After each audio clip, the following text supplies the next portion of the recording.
Yo, what's going on? It's 2000 here. Today, we're going to go into the King of the Court lineup for this weekend. If you don't mind hitting the like, subscribing, let's get right into it, man. So, point guard position. You see him right here. I mean, I can't really hide him. So, you got Gary Payton. Got every badge in the game. He's insanely nice. He can shoot. Literally nothing more you can ask for from him, right? You know, just the fact that he is small is the only downside. And don't get me wrong, we'll have counters for that later in the video, but I mean, having 30 Hoffs, and they're all pretty good ones, especially for a smaller guard. Even rebound chaser, box out beast, brick wall is pretty crazy. Movable enforcer is like crazy, dude. Mini marksman is huge on him, not gonna lie. But yeah, even just solid ones here. So there's the starting point guard, Gary Payton. You already know who we're going with. I mean, if you've seen anything, you already know. I don't know why I didn't just slot him in. Julius Erving. I mean, I had a Julius Erving last King of the Court I played in. This one's even better. Souped up. You know, 89 3 ball, 90 ball handle. He's insanely good. He's a secondary ball handle. Well, actually, he's probably the third.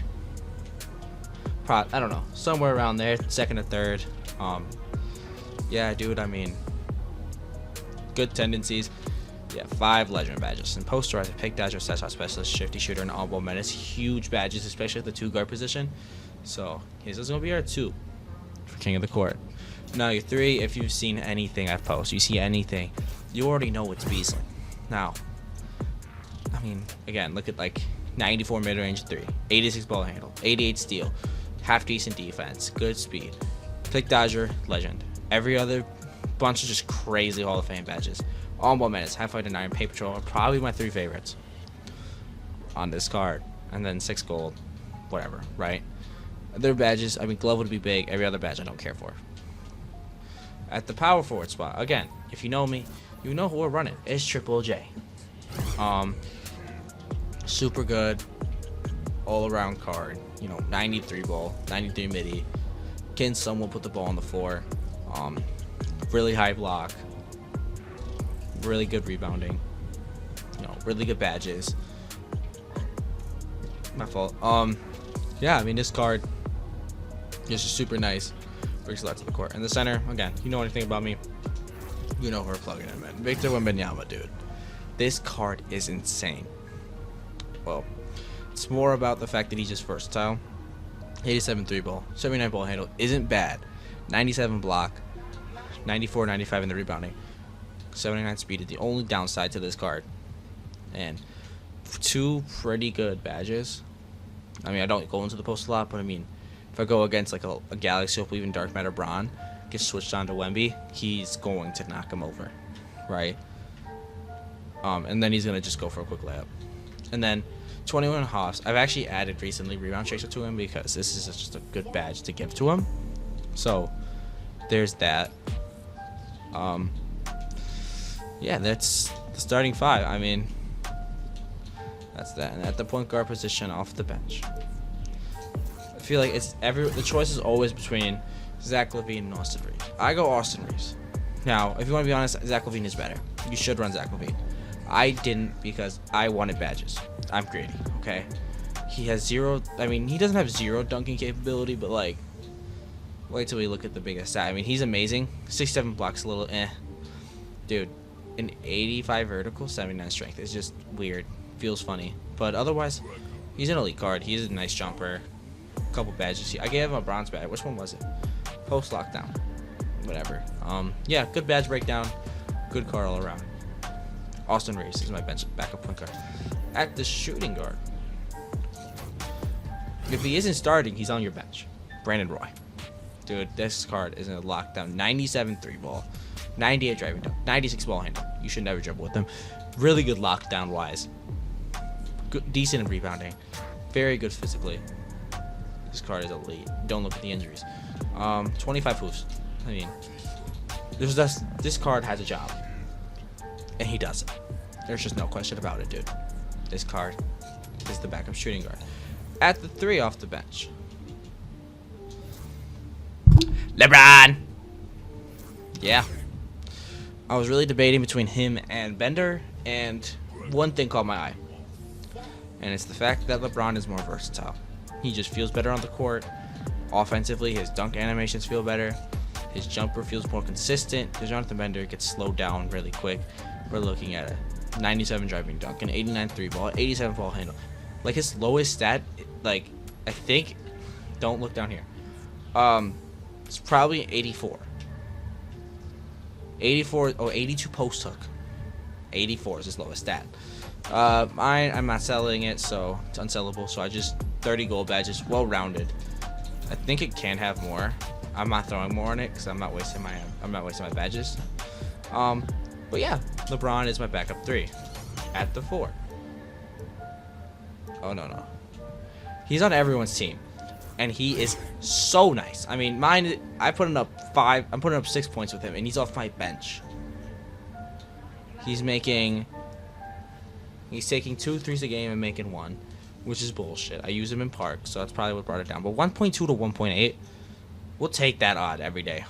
Well, I mean, again, this card is more defined by his animations and what he gets. 95 driving dunk, 90 standing, 89 3 ball, 86 ball handle, which is crazy, 95 block, 95 defensive rebound, all around. Well, you know, this card is just nice. And at the center, you might think I'm funny, dude, but we have this guy right here, Greg Oden, and the reason for Greg Oden over a lot of other guys is, first off, I got him for free. He's free. I don't have to put any MT into him. And on top of that, he is a chicken man if he's left open. 95 standing dunk, 79 3 ball, can be chicken as frick, dude. Try not to cuss that much. 97 block, 95 rebound. You know, I mean, you don't look down here that much either. Kind of slow. 10 Hoffs. Again, he's an older card. 2 silvers, whatever. He's an older card, but for what he makes up, like, he just fits so well with these guys right here. And that's the bench. And then we got the reserves. Now, here's probably some of the most important players. This is like injuries and stuff like that happens. We got Stephon Castle to pick up if Gary Payton or Austin Reeves get hurt. Now, there's a reason I do this. If Stephon Castle has to come in the game, Gary Payton comes in. Because in this situation, Austin Reeves is our shot creator. He's our guy that's going to have to create. Right? I mean, I'm going to go into what I'm going to run play-wise to get a lot of these guys open, because there's not a lot of movement here. It's a lot of pick and fades into the rim. Here, like, these guys are real shot creators. And these are just really good defenders, good shot makers as well. Same, like, I mean, like, this is a good lineup offensively. But here, I mean, Austin Reeves, he's the good shot maker, but that's about it, right? Like, he can create. B. Roy, if with screens, can create. LeBron gets a little funny when he creates, so I don't like using LeBron off the shot. Khalil Ware also, not really. Greg Oden can. So, Gary Payton would need to step down. Right? And Stephon Castle is, I mean, if you've ever watched Evan's videos, dude, this card is nice. He's 6'7" at the point guard position. With the 93 ball. Yes, he doesn't really have the ability to get his own shot. 92 steal, 92 perimeter defense. He doesn't have that ability to create his own shot as much as people want to, you know. But, like, you put him next to a guy like Julius Erving or Michael Beasley, he doesn't need to do anything offensively. And he's an impact immediately. 11 Hawks, most of them defensive. On-ball menace is amazing. I think I gave him Limitless. I gave him Limitless and Posterizer, which I don't understand why he doesn't have Posterizer. Wasn't he in a dunk contest 2K? We'll move past that. And, I mean, next up, we're looking at Jay Rich. Pick it up, dude. So, there's a reason Jay Rich is here, not someone else like Glenn Rice. And that is because I trust him on the court more. Yes, his defense is very much lacking. But, I mean, his offense, 92 mid three-pointer, 99 driving dunk, 90 ball handles, 82 steal, 86 perimeter is all right. 96 speed, 99 vert, to 18 hoops, 17 gold. This card was starting for me before I got B-Roy. Also still playing over, guys. I mean, This card gets into some stuff you wouldn't expect. And at the backup position, a 13th spot, we have Dereck Lively. Now Dereck Lively, oh, he can't shoot. Yes, he can. He can definitely green wide open. So the 73, well, you can totally green with that. This card is very much well nice. Standing dunk 95. Yes, he's going to be more of an interior big. You don't want to pick and pop with him every play like how you would with the Wemby. Even a Greg Oden you could pop consistently with. This guy, no. You want to throw him in the paint so many times. And again, running him with the bench, it all makes sense. Right? I mean, look, you throw Austin Reeves. You want him to be open on the 3. So, you want him to roll. I was picking up more. Well, might have to reduce that audio in the recording, but all good, I guess. Or I might have to record it again. Dereck Lively, I mean, dude, he's a gem. He is perfect running with these guys on the bench. Like Kel'el Ware, he's perfect with. LeBron James, he's good with as well. Same thing with B. Roy. So, this is the squad. Let's get into the plays. Now let's go over some plays. Now look, 13E playbook. If you don't have it, you want to run threes. If you want to run these plays that I use, you should probably pick up this playbook. I would probably show some of these plays and what they do exactly. But again, let's start off here. 5 out. You know, these two are fine. Freelance 2-3 zone. This does work actually. If you do want to, you know, get consistent shots, you know, stuff like that. Stuff like this works. So let's go into the plays. I will show plays off too. You know, this play works very well too. It really forces that drive with the point guard, which is Gary Payton, which is but then you kick out to Triple J. He hits the shot, or he can go use the screen, get a bucket, or he can hit one of the guys in the corner. Again, my best shot makers, Michael Beasley and Julius Erving. This one's super nice for my bench and my starters because, as you can see, it goes both ways. But there's just so many open shot opportunities, but you have to set it up right away. That is the only bad side with this play. You need to set it up right away. Otherwise, play's amazing. Give 5-3 horns quick. This one I don't like that much. It's really more about if they're off balling on the center. It doesn't seem like they're gonna flare down.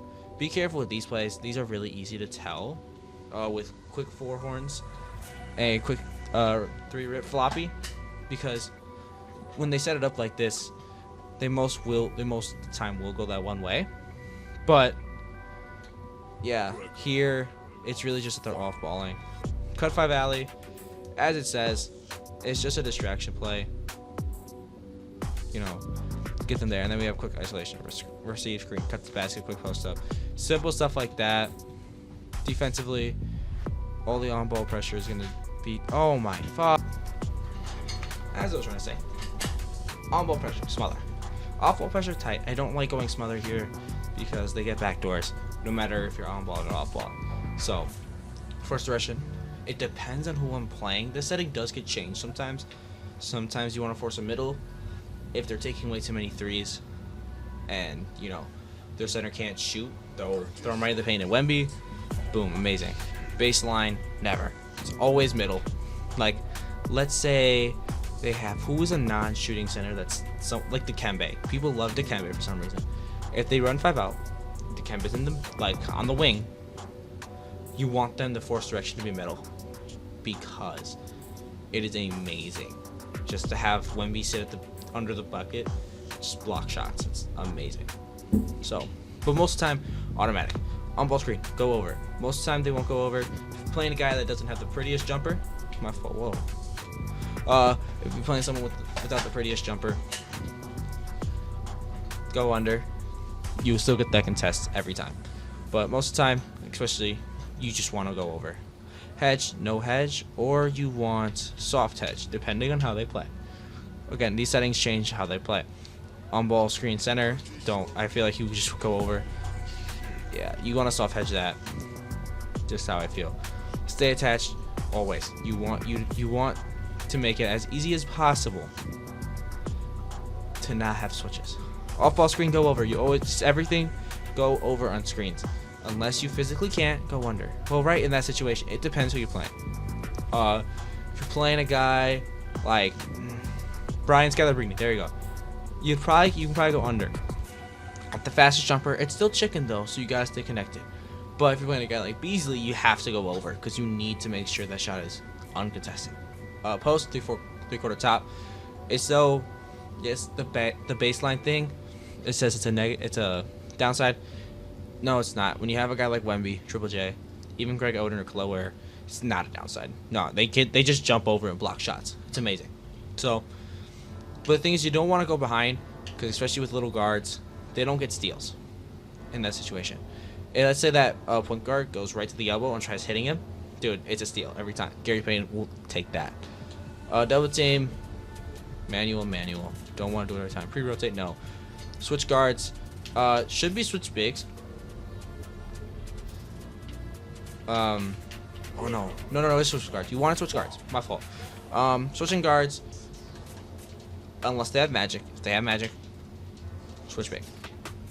Pre-rotate, or it should be switched. Oh, there's no switches, none.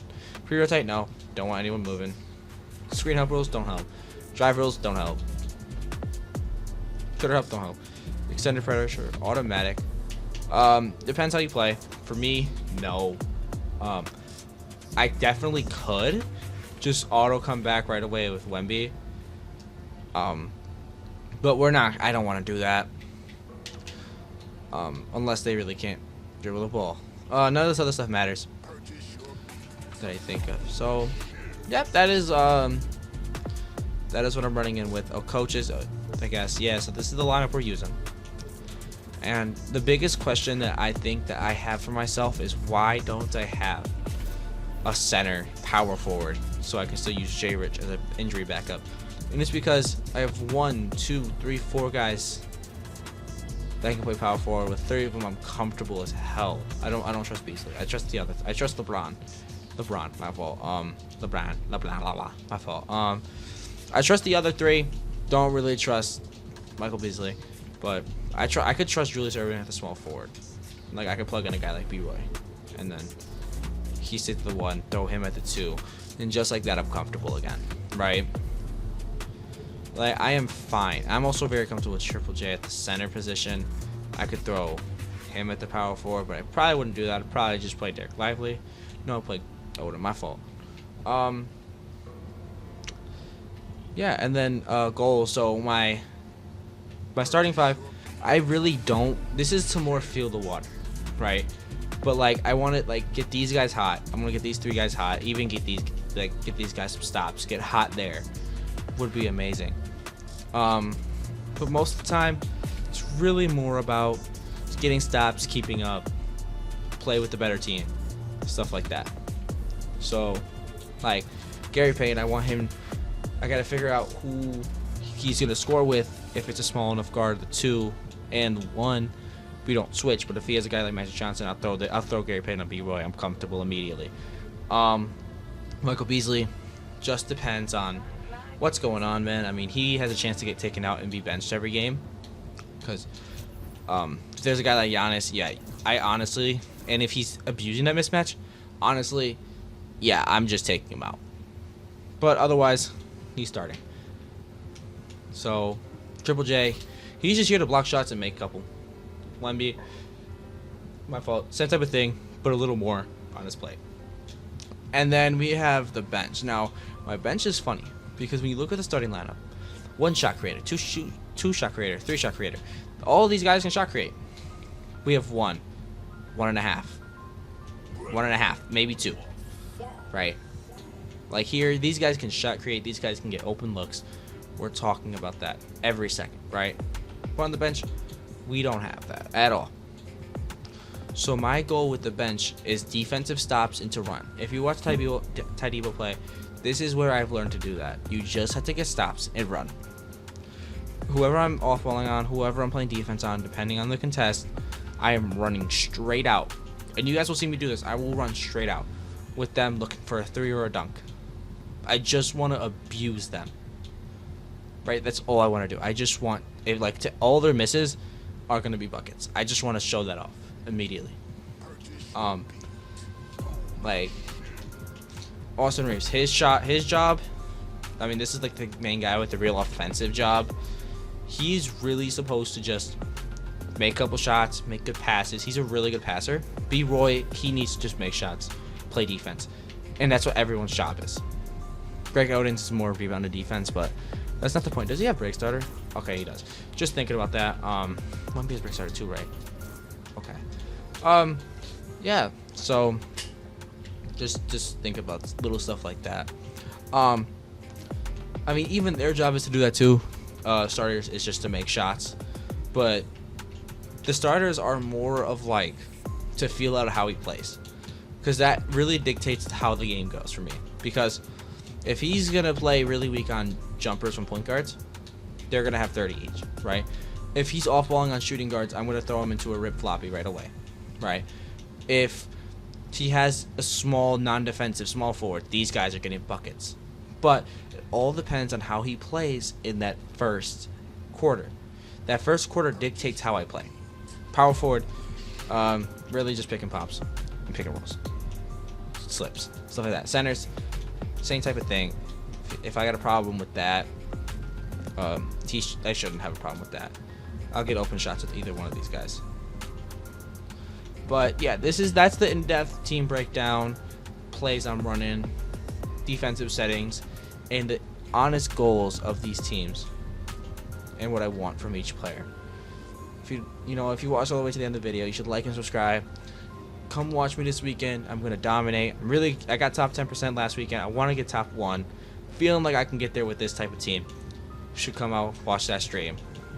Gonna start at 11 on Saturday. Letting y'all know right now. But see y'all till then, man. Peace out.